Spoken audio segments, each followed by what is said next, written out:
1, 2, And review 70-year-old female. Oh shit, I got some blood going. Oh, he's wearing it too. You're in the bay. Once you get over to the bed, we'll give you the story. Everything's going to happen super fast.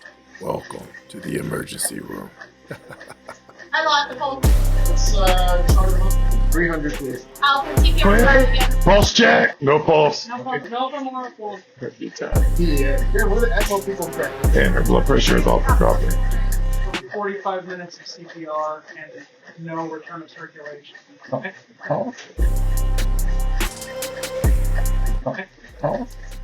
You know, there is this very specific kind of exhaustion that I think really only nursing students truly understand. Oh, absolutely. The late night studying fatigue. Yeah, exactly. It's that that 2 a.m. feeling where you're sitting at your desk, just bathed in the harsh glow of a cheap desk lamp. Right. And you have this absolute mountain of pharmacology drug cards stacked up right in front of you. And after a few hours of staring at them, every single medication ending in "sone" or "alone" just starts to blur together. It just becomes one giant, intimidating wall of text. It really does. You read the list of side effects, which honestly seem to include every disease known to humanity. Yeah, the mechanisms of action, the nursing implications, all the contraindications. It's a lot. Right. And there is this expectation of precision in your mind, you know, like engineering. Yeah. You kind of want to believe that drug A goes into the body, hits receptor B, causes effect C, and that's just the end of the story. I mean, it is deeply comforting to think of pharmacology that way.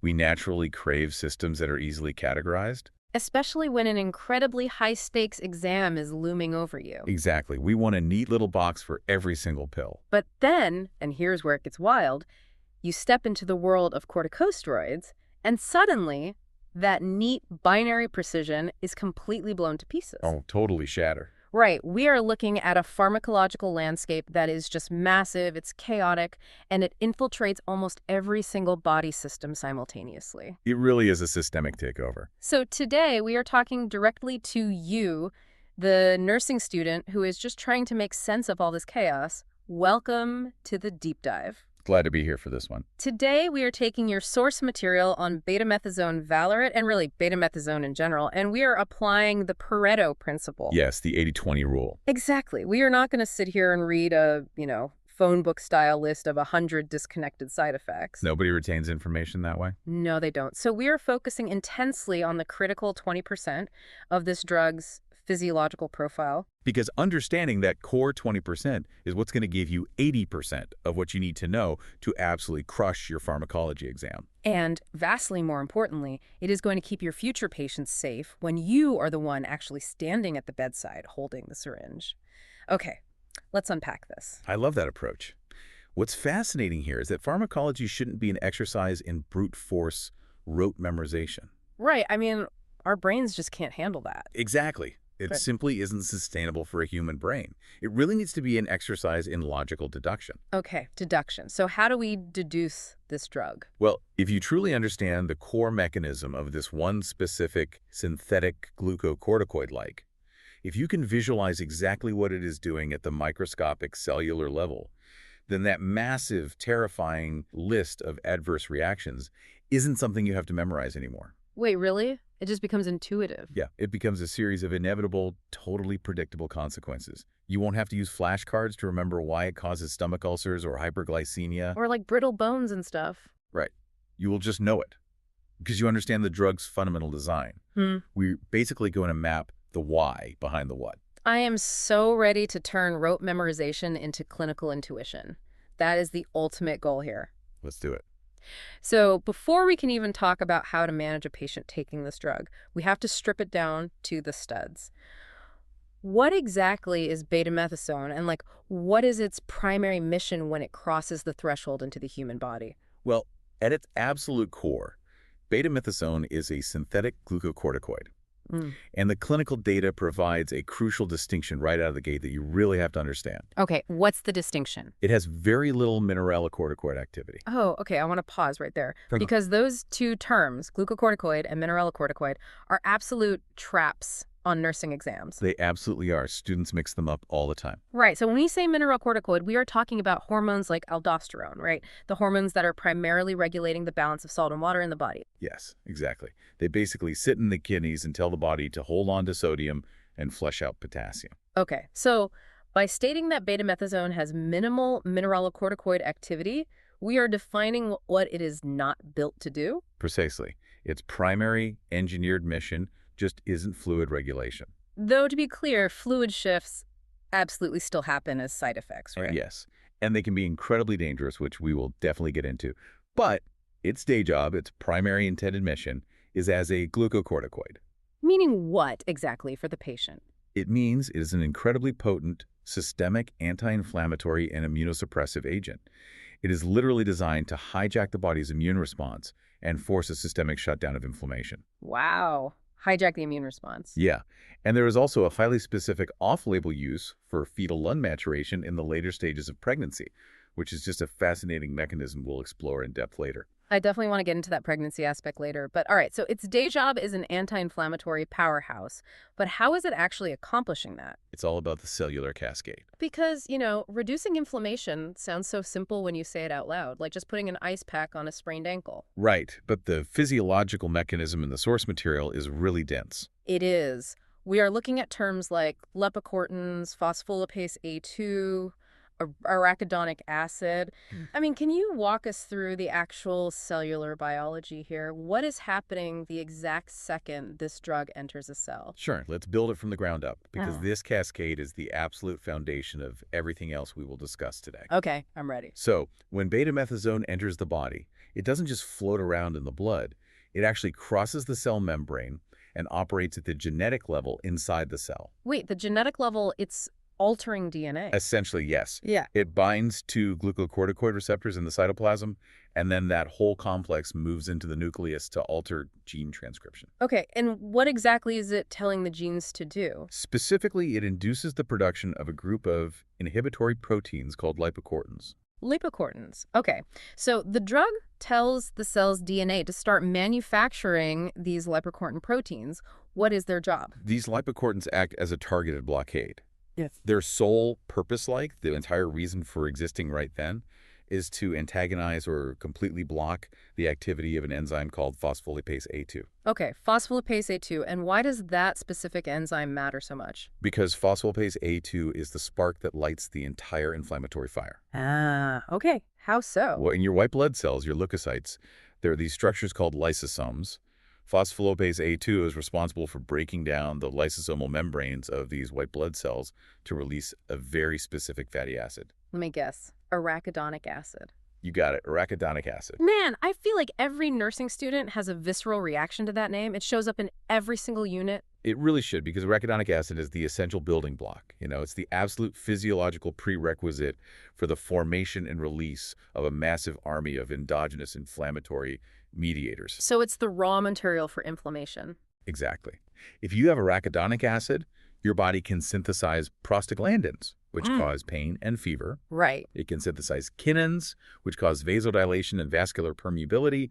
It can synthesize histamine, which drives allergic responses and massive swelling. So it fuels everything. It fuels liposomal enzymes and the complement system. But, and here's the absolute genius of the drug, by blocking phospholipase A2, betamethasone prevents the arachidonic acid from ever being released in the first place. Okay, I really need to visualize this cascade because it's a bit too abstract right now. Let's try this. Love a good analogy. Think of the inflammatory response like a massive factory assembly line. Okay, I'm tracking. The final products rolling off the line at the loading dock are pain, swelling, redness, and heat-like, the classic cardinal signs of inflammation. Perfect. Now, arachidonic acid is the raw material. It's the steel, the rubber, the plastic just sitting in the warehouse. Yep. Phospholipase A2 is the factory worker whose specific job is to unpack those raw materials and put them onto the conveyor belt to be assembled. Right, the worker moving the materials. So what betamethasone does is it brings in these really aggressive managers called lipocortins, and those lipocortins just straight up fire the worker. Yes, they kick phospholipase A2 right off the factory floor. Right. So because the worker is gone, the raw materials, the arachidonic acid, They just sit in the warehouse. They never make it onto the conveyor belt. The entire assembly line grinds to a complete halt. The factory goes totally dark. No prostaglandins are manufactured to cause pain. No histamine is manufactured to cause allergic swelling. Exactly. The downstream effects never happen because the root supply was entirely cut off. Okay, that makes so much sense now. It is a highly functional way to visualize the cascade. And if we pull back and look at the clinical implications of that factory shutdown, it explains why corticosteroids are so vastly more powerful and, honestly, more dangerous than something like an NSAI. Like ibuprofen, because ibuprofen works differently. Drastically differently. NSAIDs work much, much further down your assembly line. Oh, really? Yeah. Where do they work? They target specific enzymes called KOX1 and KOX2, which only handles a portion of what arachidonic acid turns into. Oh, so they only block the prostaglandin side of the factory. Exactly. Betamethasone goes straight to the warehouse doors, fires the worker, blocks the phospholipase A2, and shuts off the supply of arachidonic acid entirely. Wow. It just suppresses the immune response from the absolute root. It shuts down the prostaglandins, the leukotrienes, the histamines, just everything. Which is incredibly effective, obviously.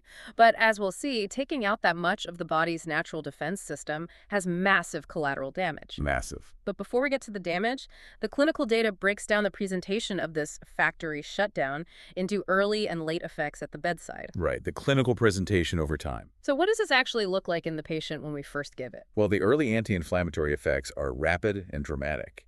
Because all those chemical messengers are blocked, the drug inhibits the movement and activity of macrophages and leukocytes. So the white blood cells just stop moving to the injury? Yeah, they simply don't migrate to the inflamed area because the chemical alarm bells aren't ringing.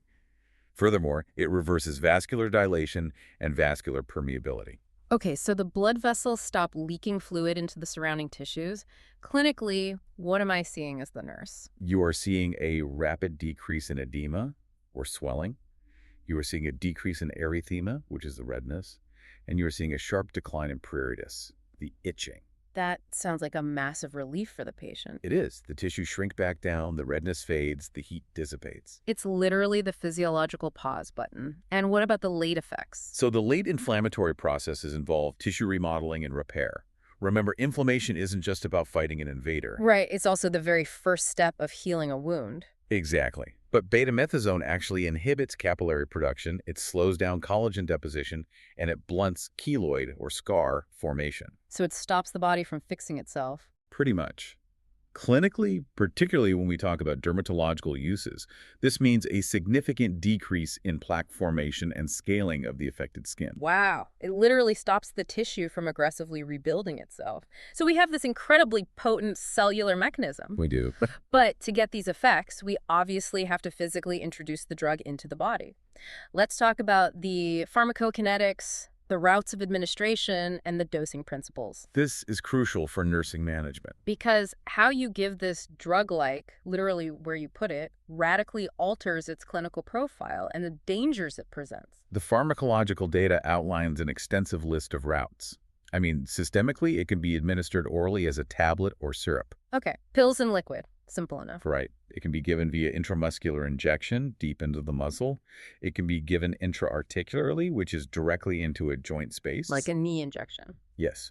There is also intrasynovial, intralesional, directly into a skin lesion, and soft tissue injections. What about fork? There's an intravenous route documented in the literature, but crucially for current clinical practice, the IV form is no longer marketed in the U.S. Oh, that's really good to know for the exam. So for the vast majority of standard clinical practice, we are dealing with oral, various targeted injections, and topicals. Exactly. I want to zero in on those injections for a second, specifically the intra-articular ones. Okay, the joint injections. Yeah.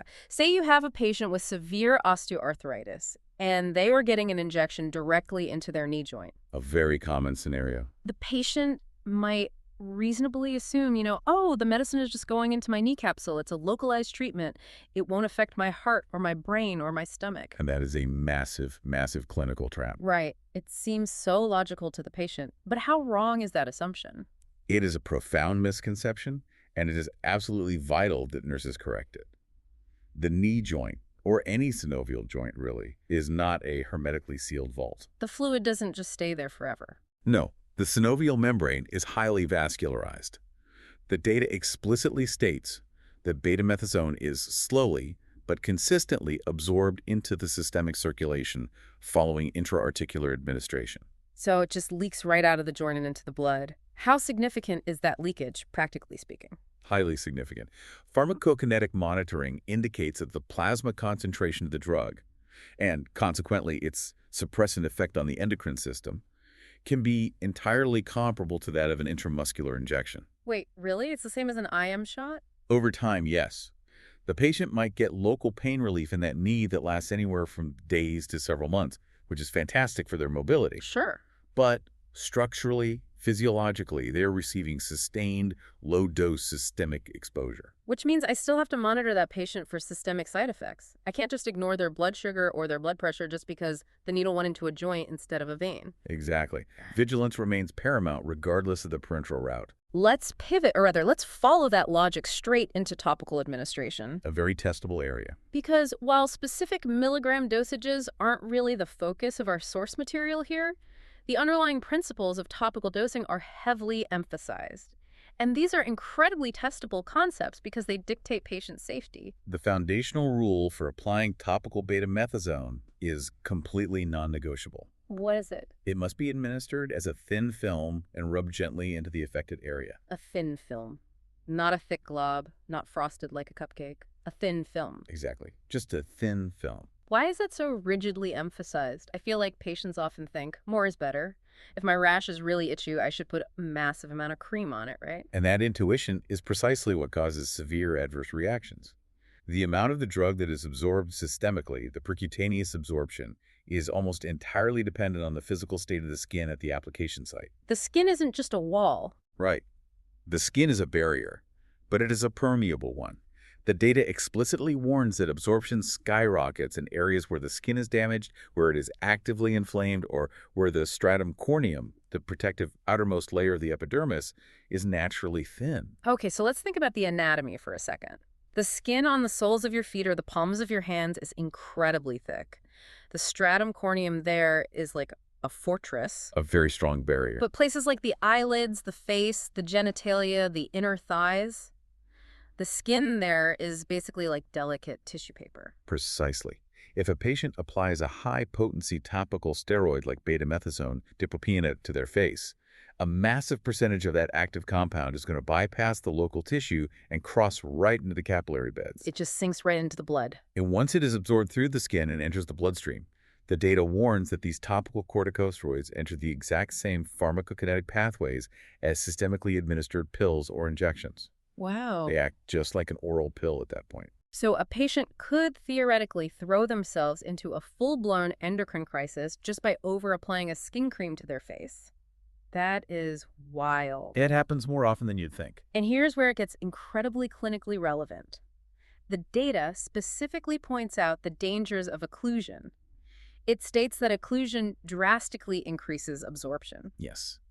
Occlusion simply means covering the area so that it is sealed off from the air. Right. So imagine this nursing scenario.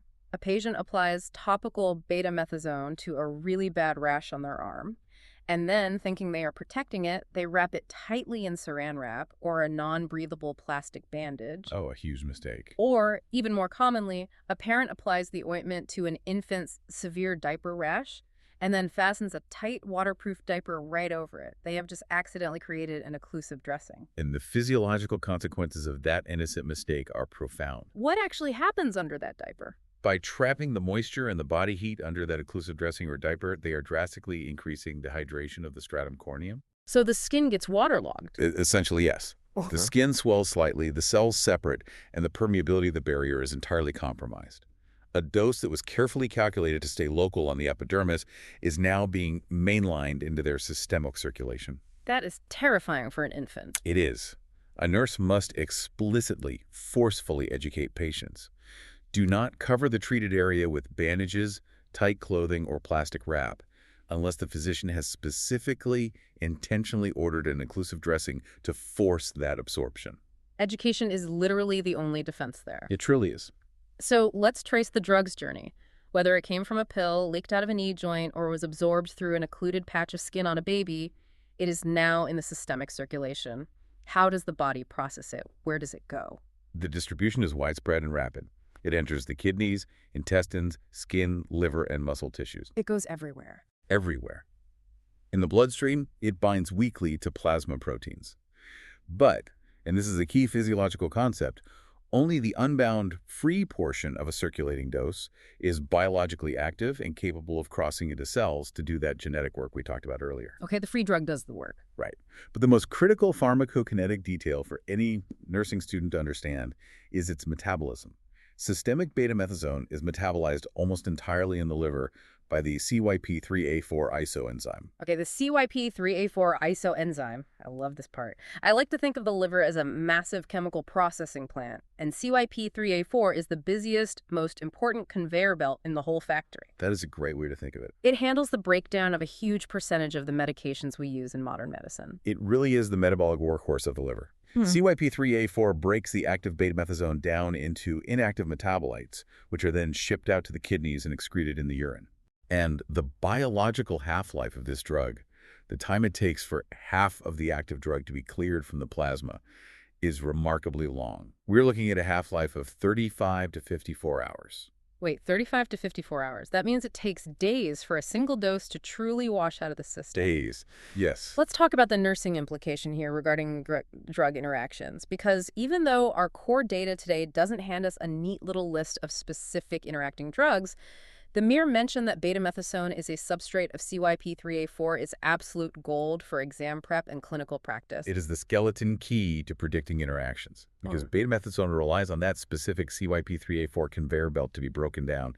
Anything else the patient takes that alters that conveyor belt is going to radically shift the levels of steroid in their blood. Let's break that down for the listeners. Say a patient is taking a medication that is a CYP3A4 inducer. An inducer speeds up the conveyor belt. It puts the factory worker into absolute overdrive. Exactly. So if the liver is suddenly metabolizing drugs twice as fast, the betamethasone is going to be broken down and cleared from the blood way too quickly. So what's the clinical result of that? The drug levels drop below the therapeutic threshold, and the patient's severe inflammation or autoimmune disease comes roaring back. They essentially stop getting the benefit of the drug. Wow. Okay, conversely, what if the patient is taking a CYP3A4 inhibitor, say a strong macrolide antibiotic or certain antifungals? An inhibitor basically unplugs the conveyor belt. The liver just stops processing the steroid. The betamethasone builds up and up and up in the bloodstream. Because it has nowhere to go. Right. The half-life extends, and suddenly the patient is experiencing toxic, massive systemic exposure, leading to the severe adverse effects we are about to discuss. So as a nurse doing a medication reconciliation on admission, if you see CYP3A4 inhibitors or inducers on their chart alongside betamethasone, a massive red flag needs to go up in your head. A huge red flag. You are going to be monitoring them incredibly closely for either drug failure or drug toxicity. Precisely. The pharmacokinetics dictate the nursing assessment. Because this drug can cross from the skin or the gut into the systemic circulation, and because it has a half-life of over 2 days, we have to look very carefully at what happens when this powerful anti-inflammatory cascade goes everywhere in the body. And that brings us to the adverse reactions, the danger zone. I think it's part of the review. And I have to say, looking at the clinical data, the list of adverse reactions is absolutely staggering. It does not look like a list of side effects. It looks like a medical dictionary of every single way the human body can fail. It's a very intimidating list. But again, we must return to our factory analogy. Right, the logical deduction. If we remember that we are systematically shutting down the inflammatory response, which is a core fundamental defense mechanism, and radically altering massive metabolic pathways at the genetic level, none of these failures will be surprising. They are just logical extensions of the mechanism of action. Exactly. Let's start with the absolute highest yield information, the physiological changes that will most directly threaten your patient's life, the systemic endocrine and metabolic crash. Okay, looking at the data under the moderate and severe incidence lists, the endocrine system takes a massive direct hit. We have hypothalamic pituitary adrenal suppression, which is commonly abbreviated as HPA suppression, listed with an incidence rate of up to 73%. That number is staggering. Let me just repeat that. Up to 73% of patients. We also see Cushing's syndrome, adrenocortical insufficiency, hyperglycemia with a 10% incidence rate, and the onset of clinical diabetes mellitus. Let's tackle HPA suppression first. Walk me through the anatomy of this crash. To understand the crash, you must understand the normal baseline.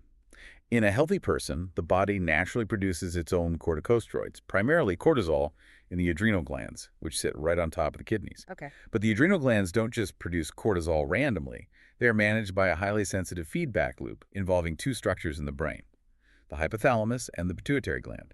The HPA axis. The hypothalamus talks to the pituitary talks to the adrenal glands. Exactly.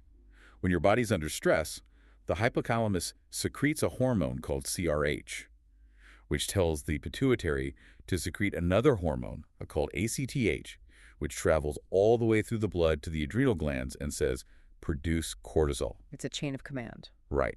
And when cortisol levels rise high enough, the brain senses it, and the hypothalamus and pituitary stop sending the signal. It is a perfect self-regulating thermostat. But then we introduce betamethasone into the mix. We introduce a massive dose of highly potent synthetic steroid into the blood.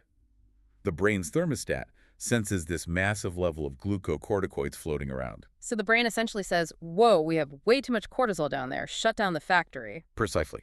The hypothalamus completely stops signaling the pituitary. The pituitary completely stops signaling the adrenal glands. So what do the adrenal glands do? The adrenal factories are given an indefinite vacation. They shut down, they go dormant, and over time, they physically begin to atrophy from disuse. They just wither away. Yeah.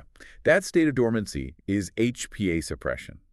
Now, as long as the patient keeps taking the betamethasone pills, they feel fine because the pills are replacing the cortisol. Right. But imagine a scenario where a patient has been on this drug for a month and they suddenly stop taking it. Yeah. Maybe they ran out of their prescription, or maybe the side effects were annoying them, or maybe they just felt better and threw the bottle away. What happens the next day?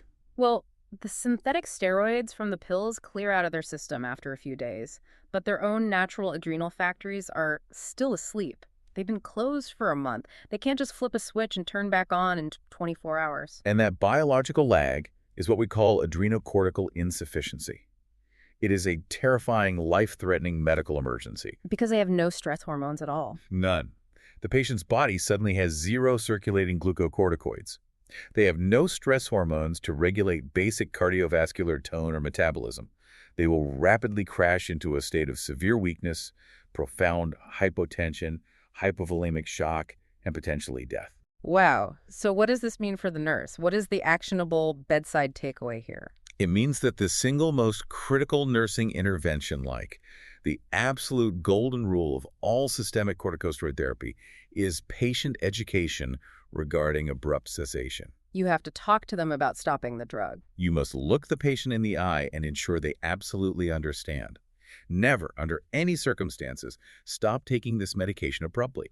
It must be slowly, painstakingly tapered down over weeks or even months. Right, because the taper gives the brain time to realize the drug levels are dropping, which slowly wakes up the hypothalamus, which nudges the pituitary, which slowly kicks the adrenal glands back into production. Exactly. It's waking them up gently instead of throwing cold water on them. That is a perfect way to describe it. That concept of physiological dependence and withdrawal is explicitly listed in the clinical data as an early adverse reaction. It is paramount. Okay, HPA suppression makes total sense now. Now, let's look at another profound metabolic shift you mentioned. Hyperglycemia. A 10% incidence rate is massive. 1 in 10 patients will develop abnormally high blood sugar. Why? Well, because glucocorticoids inherently mess with glucose metabolism in the liver. Mess with is putting it mildly, right? Oh, definitely. Glucocorticoids inherently promote gluconeogenesis in the liver. Gluconeogenesis, creating new glucose. Yes, which is the biological creation of brand new glucose from non-carbohydrate sources. They also drastically decrease cellular sensitivity to insulin throughout the entire body. Why does the body do that? Evolutionarily, cortisol is a stress hormone. It's designed for fight or flight. When you are running from a tiger, your body doesn't want to score sugar. It wants to dump every single ounce of available glucose into the bloodstream so your muscles and brain can use it immediately. And betamethasone just artificially triggers that exact same dump sugar into the blood survival mechanism. So the liver is pumping out all the sugar, and the cells are refusing to let it inside because of the insulin resistance. The result is just a massive spike in serum blood glucose. Right. So practically at the bedside, what am I doing as a nurse? You are monitoring blood glucose levels meticulously, often with point-of-care finger sticks, before meals and at bedtime. Even if they aren't diabetic. And here is the catch. You're doing this even in patients who do not have any history of diabetes whatsoever.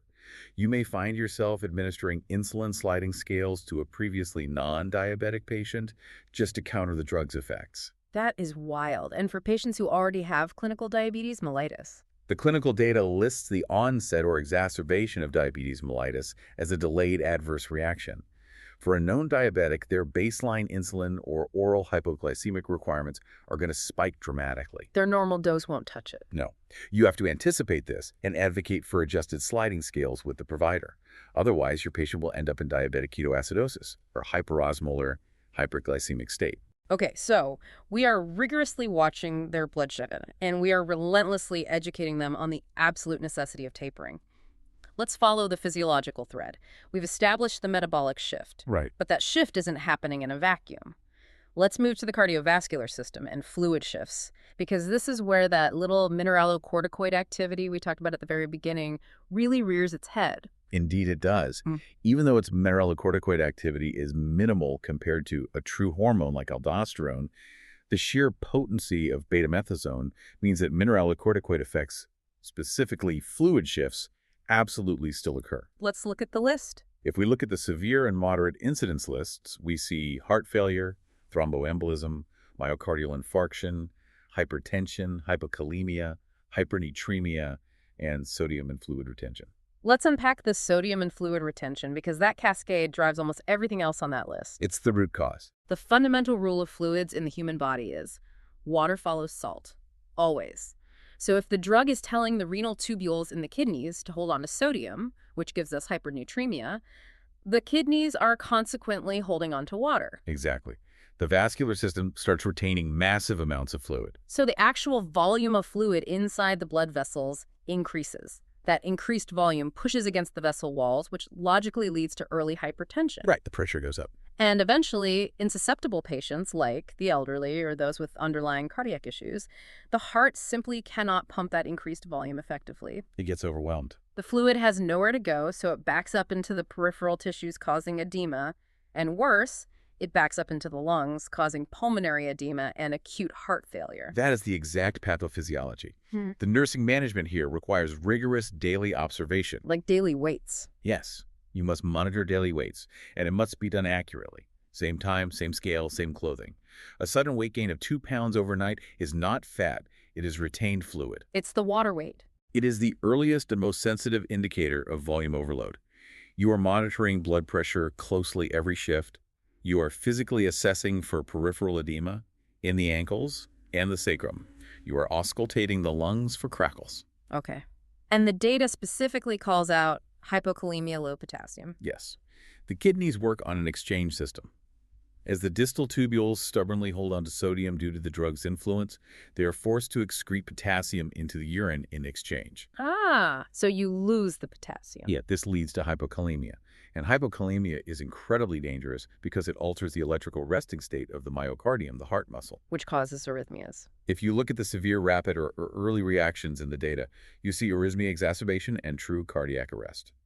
So as a nurse, you are checking that basic metabolic panel every single morning. If you see that potassium dropping from 4.0 down toward 3.5, you don't wait for it to hit 3.0. No, you act immediately. You are on the phone with the provider asking for potassium replacement protocols, and you are closely monitoring the patient's EKG on the telemetry monitor for premature ventricular contractions or other arrhythmias. Proactive management is the only way to prevent a cardiac event there. Now, let's shift from the heart to the gut. Let's look at the gastrointestinal destruction. Destruction is absolutely the right word. The delayed severe reactions list peptic ulcer, esophageal ulceration, GI perforation, pancreatitis, and GI bleeding. Why is this drug so incredibly toxic to the stomach? We have to return to our factory analogy for this one. Okay, the assembly line. Remember how we shut down the phospholipase A2 worker to stop the production of arachidonic acid and prostaglandins? Right, we fired him to reduce the pain and swelling of inflammation. Well, prostaglandins are not just inflammatory villains. They have incredibly important physiological day jobs in other parts of the body. Oh, right. In the stomach, specific prostaglandins are responsible for stimulating the mucosal cells to produce a thick, protective layer of mucus and bicarbonate. Oh, wow. The shield that keeps the highly acidic stomach acid from digesting the stomach itself. Exactly. So By entirely shutting down the prostaglandin factory systemically, we have accidentally shut down the stomach's shield factory. So there's no mucus barrier being produced at all. Precisely. Without that continuous, thick, prostaglandin-induced mucosal barrier, the raw hydrochloric acid in the stomach just eats right into the mucosal lining. That sounds agonizing. It literally burns through the tissue, leading to severe gastritis, deep peptic ulcers, and eventually, if unchecked, the acid burns completely through the stomach wall, a true GI perforation. Which causes massive, life-threatening internal bleeding right into the abdominal cavity. Yes. So the bedside nursing management for this is intense observation. We are assessing for sharp, relentless abdominal pain. We are asking the patient every single day about the color and consistency of their bowel movements. That's critical. Are they dark? Are they tarry? Are they melanic? Because digested blood looks exactly like black tar. It does. We are observing if they are vomiting material that looks like dark cocky grounds. Those are the textbook signs of an active upper GI bleed. You have to know those signs for the exam. We might also see them proactively prescribed a proton pump inhibitor like pantoprazole while they are on high-dose steroid therapy just to chemically reduce the stomach acid since they don't have their natural mucosal shield. That is a very common and prudent clinical practice. This mechanism really highlights how interconnected the body is. You fix the knee joint, but you inadvertently destroy the stomach lining. It's all connected. Which raises an important question. We've talked about the heart, the gut, the endocrine system. What happens when these highly potent synthetic hormones cross the blood-brain barrier and bathe the neurological tissues? What does this all mean for the patient's mind? I was just looking at that section of the data, and honestly, the neurological and psychological effects are frankly terrifying. They are very intense. The early rapid effects include euphoria, mania, psychosis, hallucinations, and delirium. The delayed effects include severe depression, memory impairment, increased intracranial pressure, pseudotumor cerebri, and even seizures. In clinical practice, we often casually throw around terms like steroid psychosis or steroid rage, but seeing it formally documented in the incidence data reinforces just how profound the physiological changes are in the brain architecture. Do we know exactly why it happens? The exact neurotransmitter mechanisms aren't fully elucidated, honestly, but we know these massive doses of steroids drastically altered neuronal excitability, dopamine levels, and serotonin pathways. I want to paint a picture of what this actually looks like at the bedside for a student. Imagine it's 3:00 a.m. You have a 70-year-old patient admitted for a severe COPD exacerbation. Okay. They have been perfectly pleasant, oriented, and calm for 2 days. They're receiving high doses of systemic IV betamethasone to open up their lungs. You walk into their room to check their vitals, and suddenly they are manic. Just completely out of character. Yes. They are tearing at their 5E lines. They are hallucinating bugs on the wall. They are paranoid that the nursing staff is trying to poison them. Or conversely, they are weeping uncontrollably in a state of profound depression. And it happens fast. As a nursing student, you have to realize this is not just sundowning or a bad mood. Yeah. This is a direct, documented, physiological adverse drug reaction. And it requires immediate, compassionate nursing intervention. You must perform frequent, thorough neurological checks. You must ensure the patient's physical safety if they are delirious. Keep them safe first. But perhaps just as importantly, and this is a true hallmark of excellent nursing care, you must proactively warn the patient and their family about these potential emotional ability and mood swings before they even start the medication. Oh, that's such a good point. It can be unimaginably traumatizing for a family to watch their loving grandparents suddenly become violently manic or deeply psychotic. They would think they had a stroke or something. Exactly. If you educate them beforehand, if you tell them this medication can severely alter their mood or cause confusion, and if it happens, it is the drug, not a permanent brain injury, you provide massive psychological relief. They know what to expect. That proactive education is vital. And the data also lists insomnia as an early effect. I mean, the drug is basically mimicking a massive adrenaline and cortisol rush, so of course they can't sleep. Which is why, whenever clinically possible, we try to administer the bulk of systemic steroid doses in the early morning. To mimic the natural rhythm. Right. This mimics the body's natural diurnal rhythm, the natural cortisol spike that wakes us up in the morning, and allows the drug levels to wane slightly by nighttime so the patient can actually get some rest. That is a brilliant clinical pearl, morning doses to prevent insomnia. Okay, let's move to the immune system and the musculoskeletal system. This is the ultimate double-edged sword of the drug's entire existence. We are explicitly using it for its immunosuppressive qualities. Right, that's the whole point. But that exact same immunosuppression is listed as a moderate adverse effect alongside neutropenia, which is a dangerous drop in circulating white blood cells and a vastly increased risk of systemic infection. And here's a massive conceptual trap for nursing students. Because we have shut down the inflammation factory, because we blocked the arachidonic acid, we have completely dismantled and masked the body's natural alarm system for infection. The alarms are entirely offline. In a normal patient, if they get a bacterial infection in their blood or a wound, their body mounts a massive inflammatory response. They get a high fever, they get chills, the wound gets red, hot, and swollen. Yes, the classic cardinal signs. We rely on those. But a patient on high-dose betamethasone has no prostaglandins to trigger the fever in the hypothalamus. They have no histamine or kinins to cause the vasodilation that makes the wound red and swollen. So what does that look like? Well, a patient could have a severe, raging, potentially lethal systemic infection, and they might look completely fine at first glance. They might be a febrile. Their 5V site might look perfectly pale, even if it's infected. You have identified one of the most dangerous clinical scenarios a nurse will face. You absolutely cannot rely on the classic cardinal signs of inflammation to detect an infection in patient on systemic betamethasone. Because the body can't produce the signs. Exactly. The alarms have been disabled. You have to look for incredibly subtle signs. A slight, unexplained change in their mental status. A minor, creeping increase in their resting heart rate. Or changes in their labs, right? Yes, a subtle shift in their white blood cell differential on their morning labs. You must maintain the highest level of vigilance, maintain strict aseptic technique during all procedures, and immediately report any vague feelings of malaise. The alarms are disabled. That is just a chilling thought when you're responsible for their care and what is happening to the bones and muscles while the immune system is shut down. The severe delayed effects on the musculoskeletal system are brutal and structurally devastating. We see bone fractures, tendon rupture, a vascular necrosis, myopathy, which is profound muscle weakness, and osteoporosis. Let's look closely at a vascular necrosis because it is a devastating complication. It really is. A vascular necrosis, bone death due to a lack of blood supply.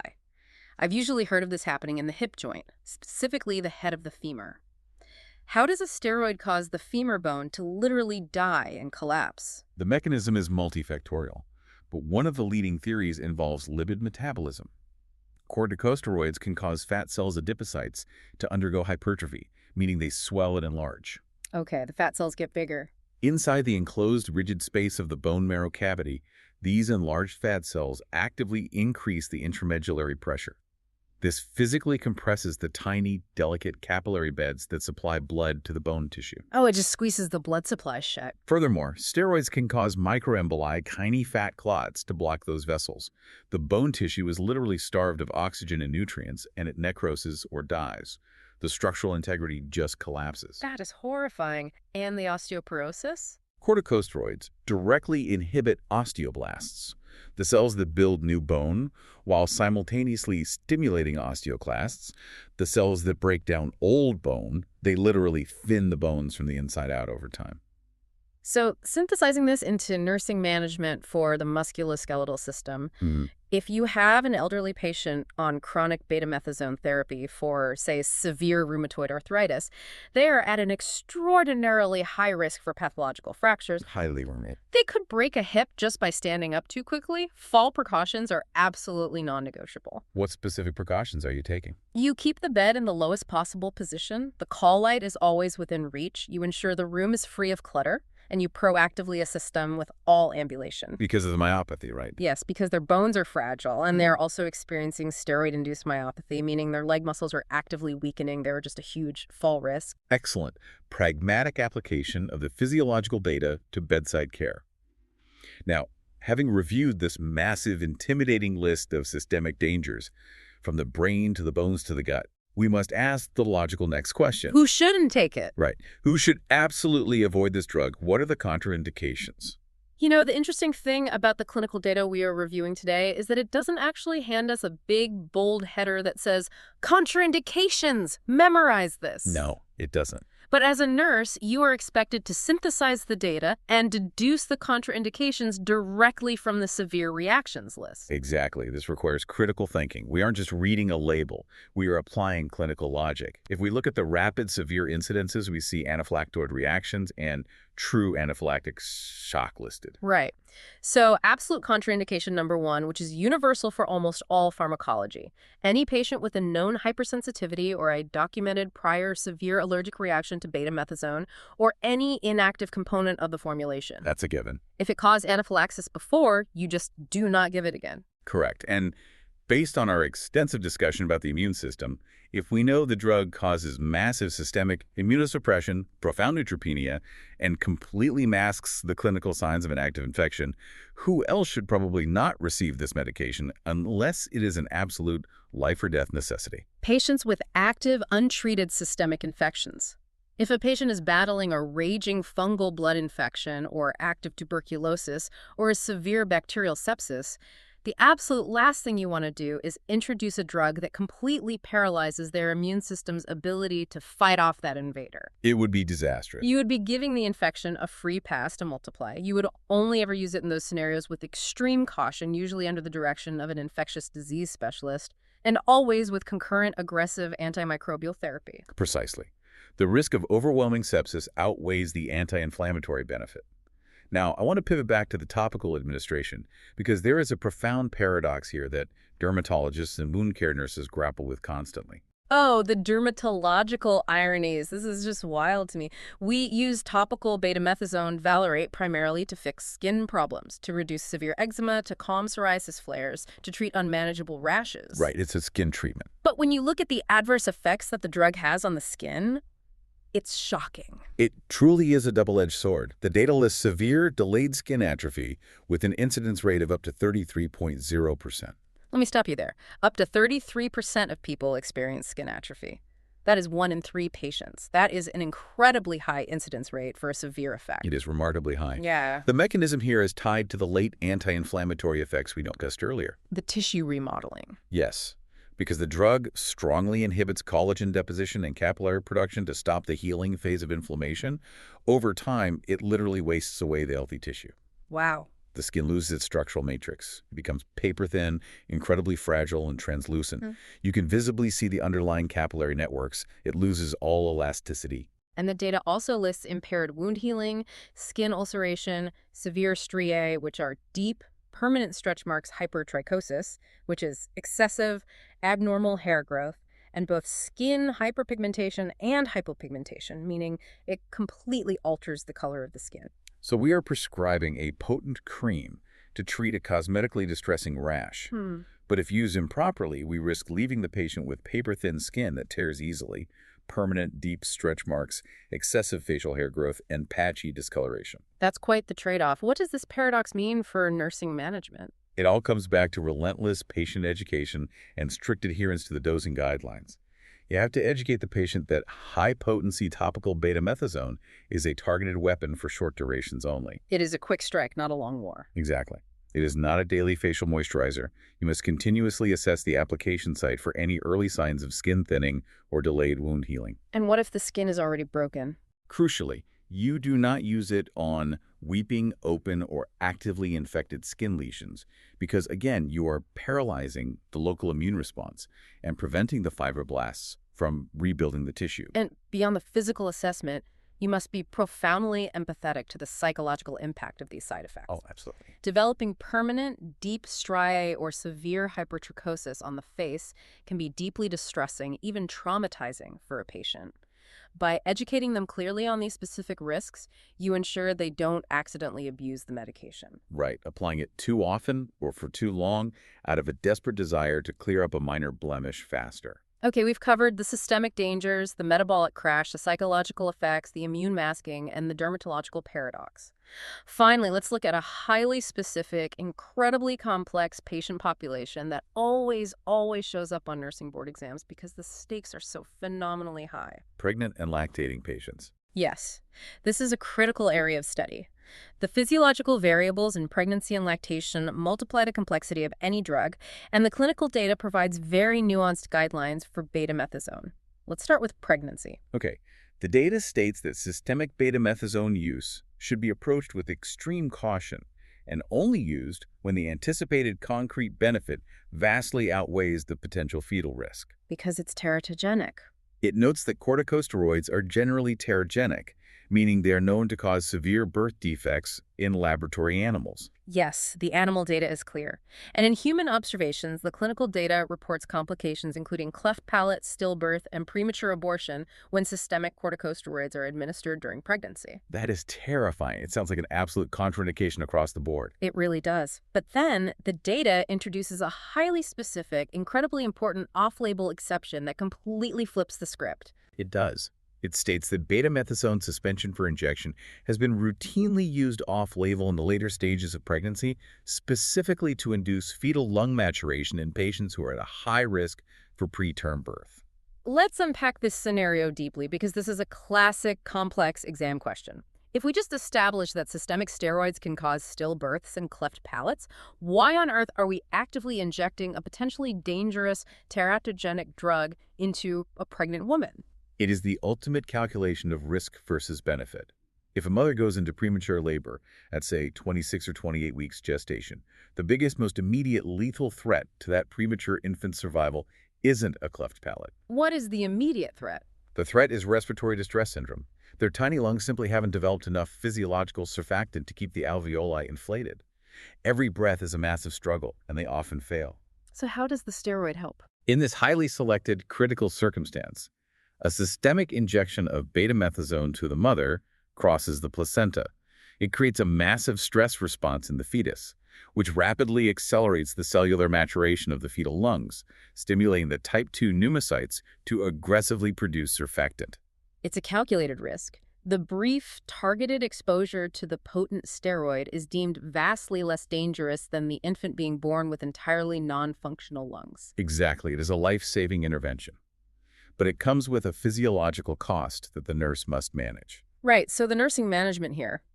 If a systemic betamethasone injection is used chronically during pregnancy, or even used briefly for lung maturation, the clinical data explicitly warns that infants born to these women must be closely monitored for signs of adrenal insufficiency at birth. Because the synthetic steroid crossed the placenta, the infant's own tiny developing adrenal glands may have experienced HPA suppression in utero. The mother's betamethasone was doing the work for them. Oh wow, so they are born suppressed. When the umbilical cord is cut, and they are suddenly severed from the mother's blood supply, they may not produce enough of their own endogenous cortisol to survive the massive physiological stress of birth and living outside the womb. They can just crash into an adrenal crisis right in the delivery room. Yes, the neonatal ICU team must be on high alert to assess for hypoglycemia, hypotension, and shock, and be ready to initiate appropriate replacement therapy immediately. What about topical use during pregnancy? If a pregnant woman has severe eczema, can she use the cream? The rules are strict and focus on minimizing systemic absorption.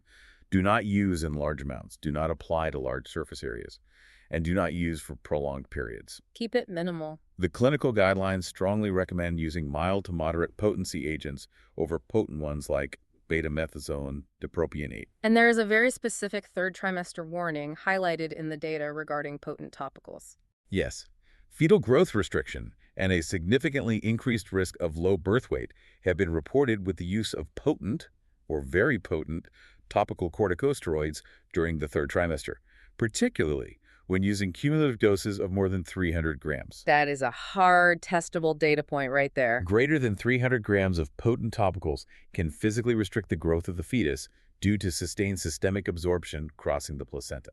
Okay, so the baby is safely delivered. Now we face the lactation conundrum. The mother is breastfeeding. Does betamethasone cross into breast milk? The pharmacological data confirms that systemically administered corticosteroids absolutely do appear in human milk in small but measurable quantities. And what is the specific danger to the infant ingesting that milk? The data notes that while the small quantities are not likely to have a disastrous, acute, deleterious effect in most healthy infants, chronic exposure could suppress the infant's overall growth trajectory. Stunting their growth. Yes.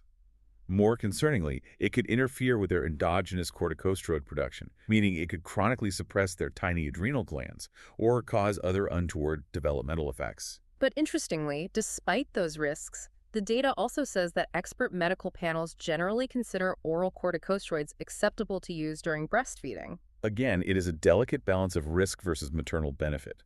If the mother has a severe, debilitating autoimmune flare-up that requires systemic treatment to function and care for her child, Oral steroids are deemed acceptable. Are there safer alternatives? Though the data notes that alternative systemic agents with shorter half-lives, like prednisone or prednisolone, are usually considered more compatible with breastfeeding than the long-acting betamethasone. And what about topical betamethasone while breastfeeding? Scientifically, it is unknown if topical administration, when used correctly, results in enough systemic absorption to be detectable in breast milk. However, most dermatologists and pediatricians stress that topical corticosteroids can be safely used during lactation for maternal skin conditions. But there is a huge, glaring, terrifying warning here for nursing education regarding how it is applied. Yes, you must rigorously ensure the infant does not come into direct physical contact with the area of application. Tell me about that case report in the data. The data cites a specific, deeply alarming clinical case report. An infant developed severe systemic increased blood pressure because the mother applied a high-potency topical corticosteroid ointment directly to her nipples for a rash and then breastfed the child. That is horrifying. The infant wasn't getting it through the breast milk. They were essentially ingesting high-potency topical steroids directly from the skin into their gastrointestinal tract. Exactly. It was a direct oral dose of a potent topical agent.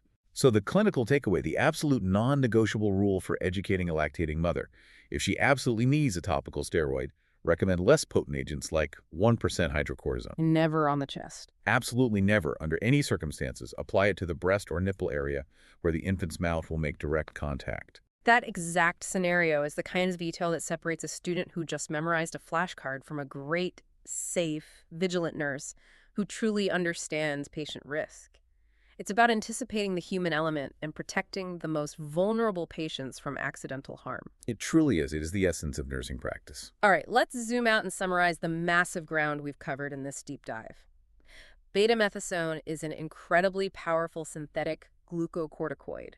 Its primary mission is to act as a massive systemic pause button on the immune system, shutting down the inflammatory factor at the cellular level by blocking phospholipase A2 and cutting off the supply of arachidonic acid. We reviewed the specific topical dosing rules, thin films, absolutely no occlusion unless specifically ordered because the physical state of the skin dictates how much drug mainlines into the systemic circulation. And we walk through the devastating systemic side effects. The silent, lethal threat of HPA suppression and adrenal crisis, the massive metabolic shifts leading to hyperglycemia, the destruction of the gastric mucosal barrier leading to GI bleeds. The profound psychological shifts of steroid psychosis and the hidden dangers of masked infections and of vascular necrosis. And we established the strict, highly nuanced physiological guidelines for protecting pregnant and lactating patients. And remember, to everyone listening, to every nursing student out there staring at those drug cards, mastering these concepts,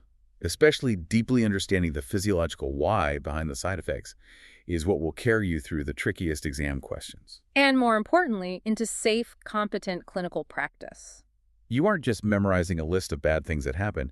You are understanding the inevitable physiological cascade of altering the human body's core defense mechanisms. Absolutely. You are building clinical intuition. You've got this. I want to leave you with a final thought to mull over as you review your notes tonight and prepare for your exams. Let's hear it. If a drug like betamethasone is so incredibly potently effective at completely suppressing the immune system and erasing the symptoms of inflammation at the very cellular root, it raises a profound, almost philosophical clinical question. Which is? In the fast-paced hospital setting, how do you, as the vigilant, educated nurse at the bedside, determine the exact tipping point where the cure of aggressively suppressing that inflammation becomes vastly more dangerous to your patient's overall survival than the underlying disease itself? Man, that invisible tipping point is the muddy water we have to navigate every single shift. Take a deep breath, review your notes, trust your understanding of the why, and go ace that exam. We'll see you next time.